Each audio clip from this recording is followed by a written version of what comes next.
Good morning, dear students. How are you all? I hope you all are doing well. Today, let us start with our civics, rural local self government, chapter number 10. You already have studied this half chapter for your first term, but this chapter will come in the second term as well, and in the second term, it will be coming full. So let us revise this chapter once again.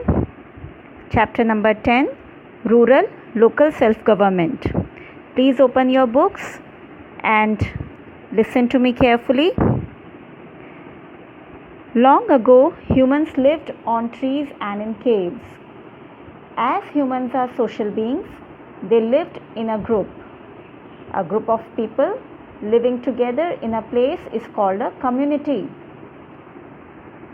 See, students, you all know that in ancient times, humans lived on trees, in caves. They did not lead a settled life. But then gradually, because humans cannot live alone, they are social beings. So they started living in group. So here this community definition is important, that what is community? A group of people living together in a place is called a community. The earliest community life begins in a family. The community gets wider to include neighborhoods, schools, and so on. Villages, towns, and cities are also part of that wider community. People living in villages, towns, and cities need facilities such as clean drinking water, electricity, well-constructed and properly maintained roads, and efficient medical services. A government attends to these needs. See, in the starting, we can say the earliest community life that started with a family, and then a group of families can be called as neighborhood. Then we can find their schools also, and so on. Now the community gets wider and wider.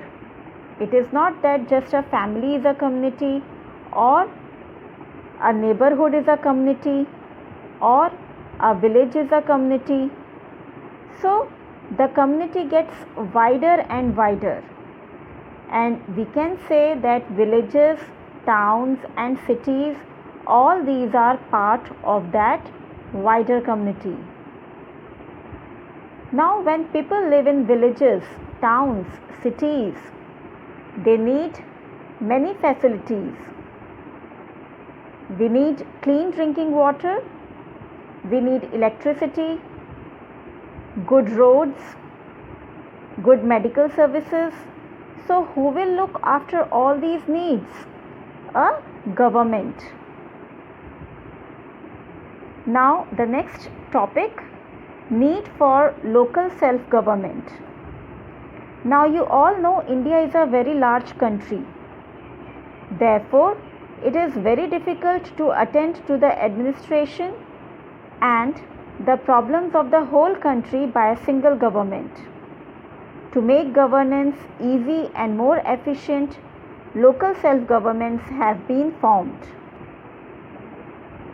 See, because India is very large, so if we think that only just single government will be able to cater to the needs of the whole country, that a single government will be able to look after the administration of the whole country, the problems of the whole country, then that's not possible.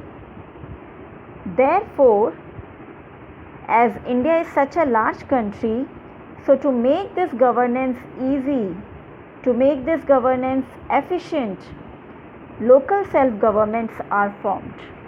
And what is local self-government? That we will understand now.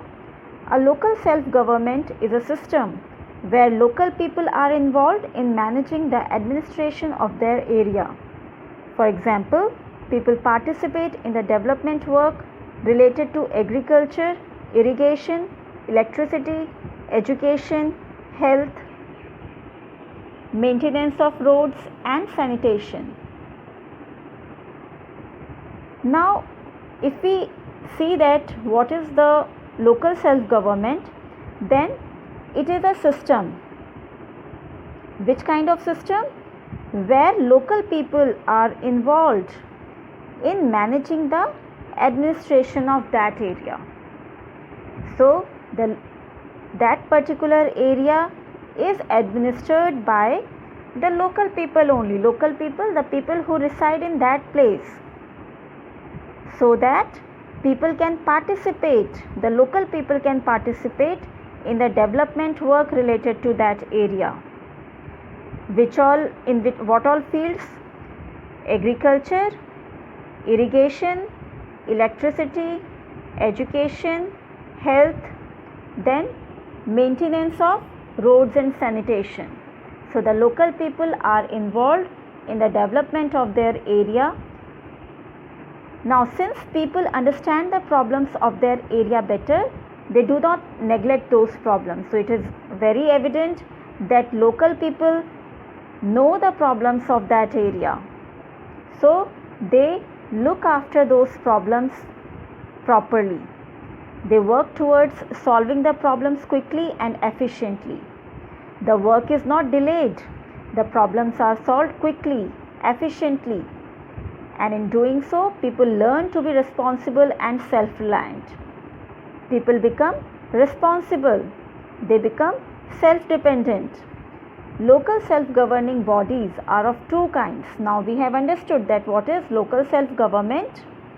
Now they are of two kinds: rural local self-government and urban local self-government.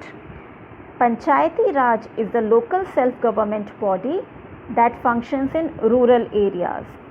So the rural local self-governing body is known as Panchayati Raj, and the urban local self-government body is known as municipality. You can see in your book, they have given a chart also, that this is the structure of government in India. In India, we have a central government which is of the whole country. Then of the different states, we have state government. Then in each state, we have local self-government, and local self-government is of two kinds: rural, then urban. Rural means that which function in villages. Of rural, it is known as Panchayati Raj system, and the urban local self-government is known as municipality. So here the questions which are very important is, first is, what is community? Then what is the need for the local self-government? So you can write from here till here. Then explain the term local self-government. So you can write all this. Now why is local self-government important? Then also you can take the points from here. Then name the two kinds of local self-governing bodies. So it is rural and urban. Now what is Panchayati Raj and what is municipality?